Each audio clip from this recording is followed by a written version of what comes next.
Noticias de última hora. El frente a frente entre Daniel Noboa y Luisa González. ¿Será el debate decisivo en esta segunda vuelta presidencial? Desde las 20, en cadena nacional se transmitirá el debate obligatorio entre los dos candidatos a la presidencia de la República. Un encuentro cara a cara sostendrán los candidatos presidenciales Daniel Noboa y Luisa González en el debate obligatorio hacia la contienda de la segunda vuelta del 13 de abril con el reto de inducir la simpatía de los indecisos y de aquellos que están desencantados de la política y los políticos. Si bien este evento será crucial, no sería determinante para definir la elección, pues aún quedan 19 días para hacer campaña electoral, creen analistas. A las 20 de hoy, 23 de marzo de 2025, se desarrollará este careo entre Daniel Noboa Asín y Luisa González Alcíbar, quienes se reencontrarán un año y medio después en el mismo set de televisión de la cadena gubernamental Ecuador TV en esta puja por llegar a la presidencia de la República en un balotaje. El debate se reproducirá en cadena nacional de medios de comunicación, lo que amplificará su impacto en el electorado, bajo un clima de polarización entre anticorreísmo y antinoboísmo, y hasta la preocupación ciudadana de enrumbar una alternativa económica a la dolarización. A la par, esta madrugada también arrancó la campaña electoral, que se extenderá por 19 días, y tendrá justamente como preámbulo este debate en el que se sabrá qué proponen hacer en educación, salud y seguridad social, criminalidad y seguridad, economía y empleo, y gobernabilidad, que son los 5 ejes temáticos que desarrolló el Comité Nacional de Debates para este espacio. ¿Cómo llegan a este momento del proceso electoral? En números, los presidenciales llegan a esta segunda vuelta con una mínima diferencia de 16.746 votos que los obliga a cuidar ese voto duro que les dio su militancia y afines el 9 de febrero. Para esa elección hubo 16 cuadros presidenciales, de los cuales entre Noboa y González sumaron casi el 90% de la votación. El candidato presidente Daniel Noboa Asín, auspiciado por su Movimiento Acción Democrática Nacional, ADN, lista 7, logró el 44,17%, igual a 4.527.606 votos. Luisa González Alcíbar, cobijada por la Alianza Correísta Revolución Ciudadana, RC, y Renovación Total, Reto, listas 5 a 33, llega con el 44%, equivalente a 4.510.860 votos. Con ese contexto, Francis Romero, director de la firma Click Report, detalla que en las últimas semanas se ha identificado que la gente todavía no se engancha con esta segunda vuelta, pues hay otros problemas que solucionar y no están pensando por quién votar. Aunque el pronóstico es que quienes eligieron a Noboa o González van a ratificar su opción.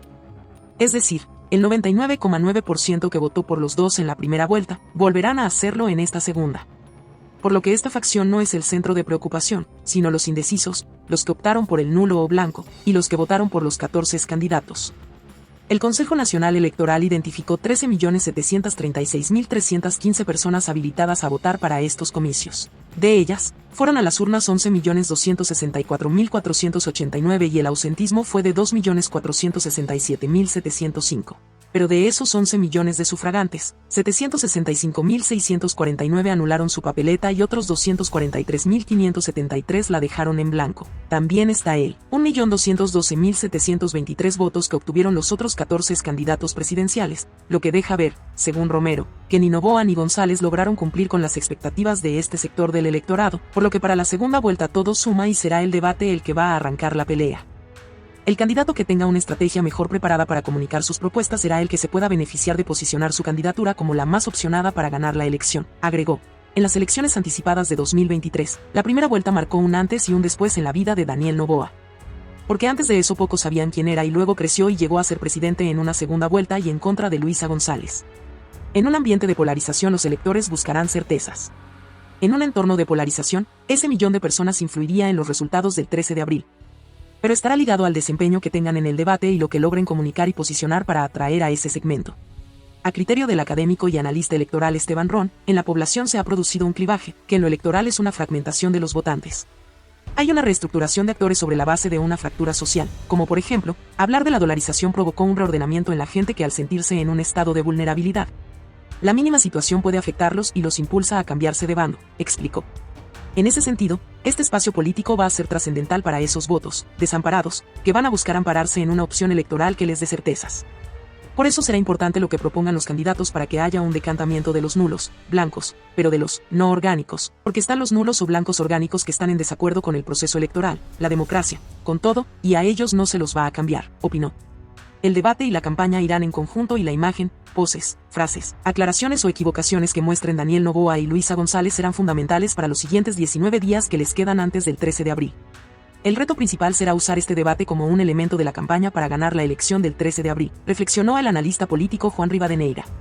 Lo que se diga, los silencios, las miradas, los gestos, todo comunica. Por lo que este evento será la forma en que decidan arrancar estratégicamente la promoción de sus candidaturas. Es un acto de reposicionamiento para las siguientes 3 semanas, acotó. Si bien habrá ideas que se queden en la memoria de los electores, las frases cortas y pegajosas, las que puedan resonar y generar conexión podrían tener impacto y llamar la atención. Aunque para Rivadeneira este momento será trascendental, no necesariamente definirá la elección. Excepto que se produzca un acierto o error que enrumbe la conversación político-electoral por las 3 semanas restantes y con tal fuerza que marque una tendencia imposible de revertir para cualquiera de los dos candidatos. Francis Romero lo grafica así: el excandidato presidencial de Pachacutic, Leonidas Issa, junto con otros colectivos denominados de izquierda, han expresado su apoyo hacia la candidata correísta Luisa González y, si ella comete algún error al referirse al movimiento indígena en el debate, automáticamente estaría bloqueando ese voto.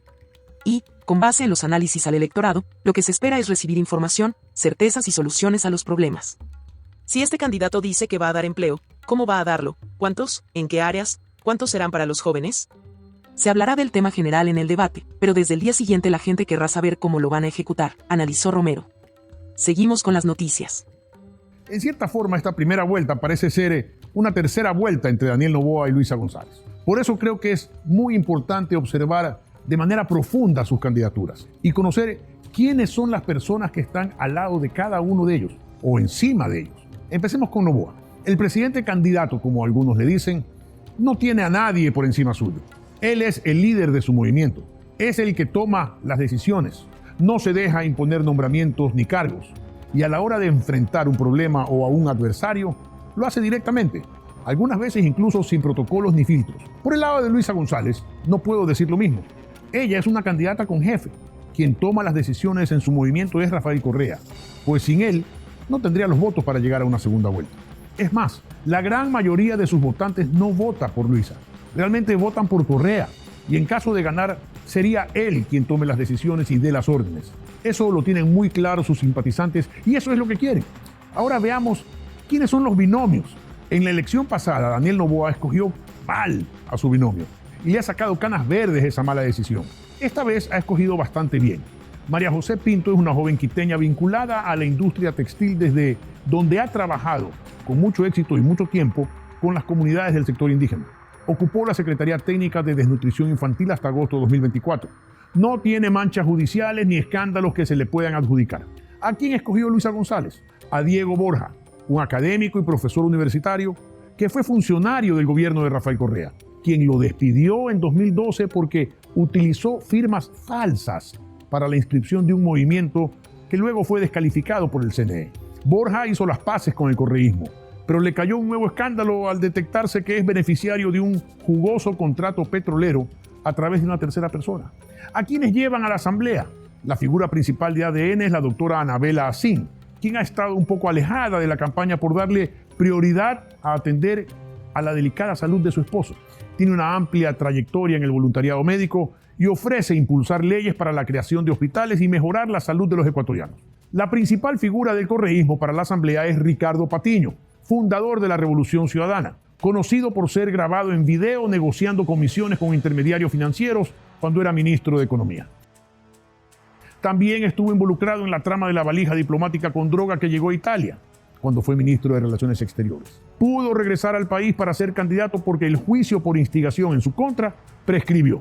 Su principal oferta es que Jorge Glass salga libre, a pesar de estar sentenciado por corrupción, y que Rafael Correa regrese al Ecuador. Ahora veamos los cuadros de gobierno de ambas candidaturas. Junto a Daniel Noboa ya sabemos que está Mónica Palencia, que con el ministro de Defensa, Giancarlo Lofredo, lleva adelante la lucha y la guerra contra las mafias del crimen organizado. Está Inés Manzano, la ministra de Ambiente encargada de solucionar el problema de los cortes de energía. Alegría Crespo, que está eliminando las ideologías de las escuelas y colegios para que los niños se dediquen a estudiar. Están De la Gasca, Sommerfeld, Rovira y Yeliber. Todos ellos cercanos a Noboa y visibles ante la opinión pública. Por el lado de Luisa González, no vemos ningún cuadro nuevo. Los mismos del viejo correísmo. Andrés Arauz, Paula Cabezas, Mónica Palacios, Viviana Veloz. Y no es que no tengan buenos cuadros. Sí los tienen, pero han preferido mantenerse un poco distantes de la candidata a estos cuadros. Como es el caso de Marcela Guiñaga. Ambos candidatos eran los favoritos para llegar a la segunda vuelta y ambos candidatos llegaron con votación abrumadora. Entre ellos dos se llevan el 88% de los votos. Ambas candidaturas creían que iban a ganar en una sola vuelta, pero esto no ocurrió. En cambio, se han dado algunos fenómenos dignos de resaltar. Es la primera vez desde el 2009 que el correísmo no gana la primera vuelta con una amplia diferencia sobre su inmediato seguidor, a pesar de que ha aumentado su votación en casi 1 millón de votos. Y no solo eso, a pesar de esa gran votación, ha dejado de ser la primera fuerza política del país. ¿Por qué? Porque Daniel Noboa, en año y medio de gobierno, con apagones y delincuencia heredados de gobiernos anteriores, ha duplicado su votación de primera vuelta, aumentando casi 2 millones de votos. Y con eso ha logrado ubicar a su partido como la primera fuerza política del Ecuador. En la segunda vuelta anterior, en el 2023, en que se enfrentaron ambos candidatos, Daniel Noboa obtuvo 5.251.000 votos, equivalentes al 51.83%. Y Luisa González tuvo 4.880.000 votos, equivalentes al 48.17%. Hoy la situación es diferente, con una cantera de votos muy pequeña, porque esta primera vuelta fue tan polarizada y ambos candidatos están alrededor del 44% cada uno.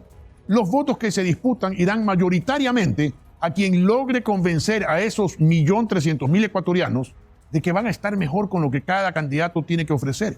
Luisa González tendrá que convencer a esos votantes de que ella es capaz de solucionar la economía del país. Deberá decirles, por ejemplo, qué tan alejada está de políticas chavistas y castristas que han llevado a la miseria a Venezuela y a Cuba. Tendrá que decirles qué piensa hacer con los sentenciados afines a su partido, como Jorge Glass. Tendrá que decirles quién va a mandar en su gobierno, ella o Rafael Correa. ¿Qué va a hacer con los medios de comunicación a los que su partido llama prensa corrupta? ¿Qué va a hacer con los nombramientos de fiscal y otras autoridades de control? ¿Piensa meterle la mano a la justicia? ¿Cuál va a ser su relación con Estados Unidos, donde hay un presidente que ha declarado públicamente su enemistad con presidentes socialistas? Debe decirles si para acabar con la narcodelincuencia va a dialogar o a combatir con los grupos organizados. Y sobre todo debe decirles cómo va a hacer para darles empleo. Por su parte, Daniel Noboa tiene la dualidad de ser candidato y presidente a la vez. Lo que para algunos parece una ventaja, también puede resultar una carga, sobre todo al estar bronqueado con la vicepresidenta y además al tener una Asamblea Nacional de Oposición. Noboa debería hacer cambios urgentes y tomar medidas importantes para conquistar esos votos. Su política de seguridad, si bien está funcionando en lo macro, hay casos que se han salido de control, sobre los cuales debe tomar acciones que sancionen los abusos que hayan cometido algunas autoridades. Su política para poner en orden la economía funciona en las finanzas públicas, pero fracasa en temas ciudadanos pequeños como la entrega de créditos que no han llegado al sector rural, por negligencia de funcionarios como el presidente del Banco de Fomento, o como se llame ahora, que ya no lo sé. Los apagones pasados no fueron su responsabilidad y actuó con prontitud, pero ahora debe demostrar que su plan para evitar futuros cortes de energía es viable y que no se producirán más apagones. En la salud ha cumplido con muchos prestadores que estaban impagos, pero debe cuidarse de aquellas mafias enquistadas en el Ministerio y el IES, que son capaces hasta de asesinar por un contrato. En resumen, Daniel Noboa, por ser el presidente en funciones, no solo puede prometer, sino que debe demostrar que es eficiente.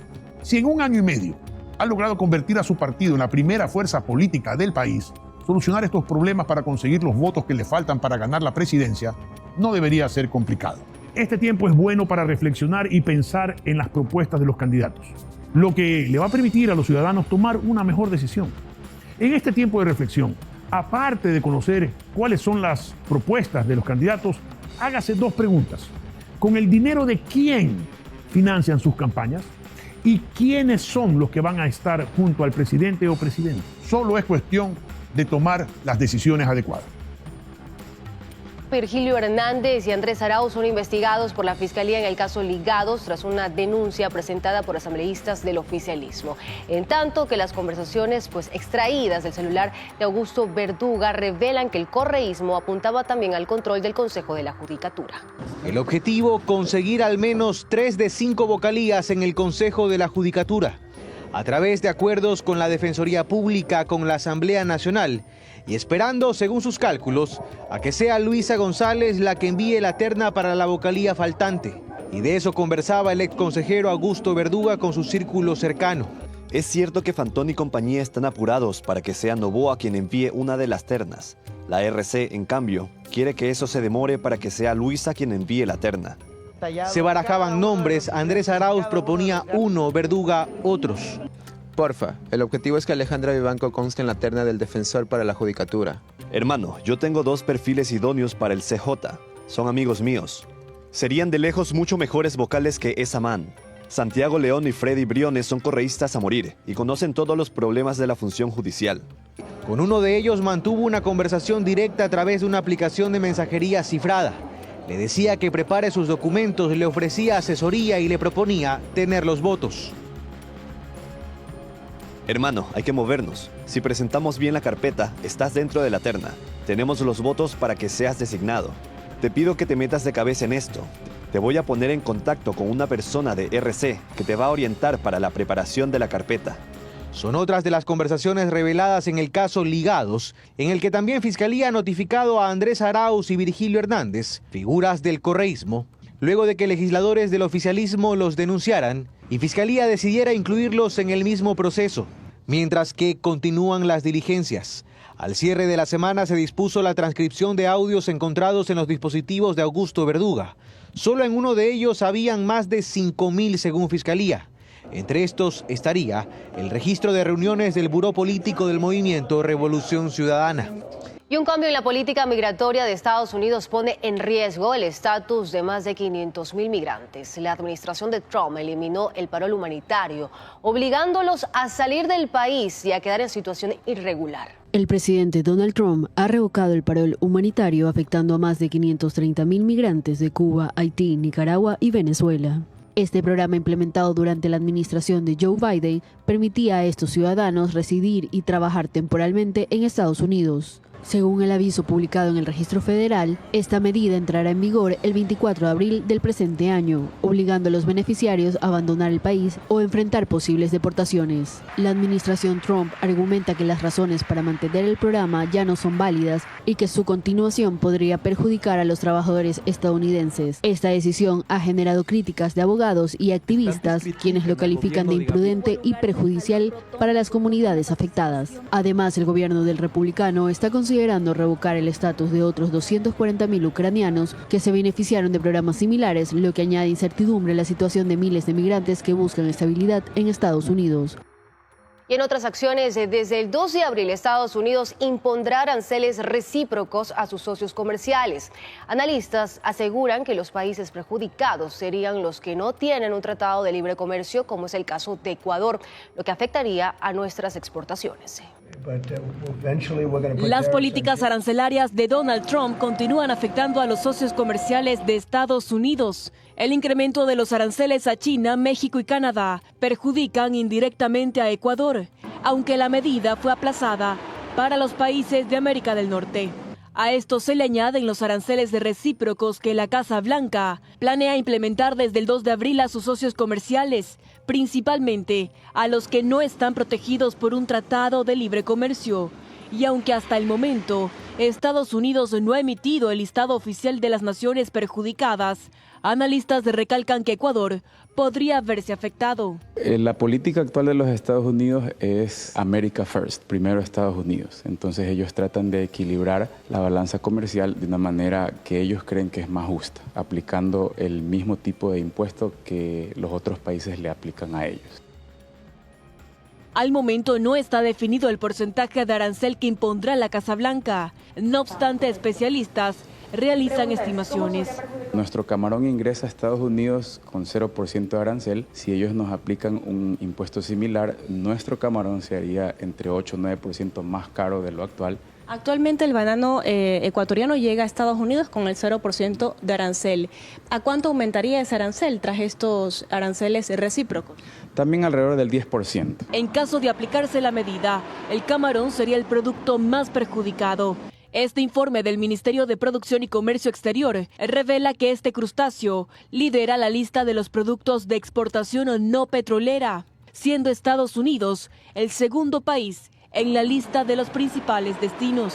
Desde la Cámara Nacional de Acuacultura se asegura que hay temor en este sector. En el caso particular de la actividad camaronera, son 1.300 millones de dólares que el país exporta anualmente a los Estados Unidos y que entran en riesgo el momento en que se anuncia un arancel. En Ecuador, 290.000 personas dependen de la cadena de valor del sector camaronero ecuatoriano.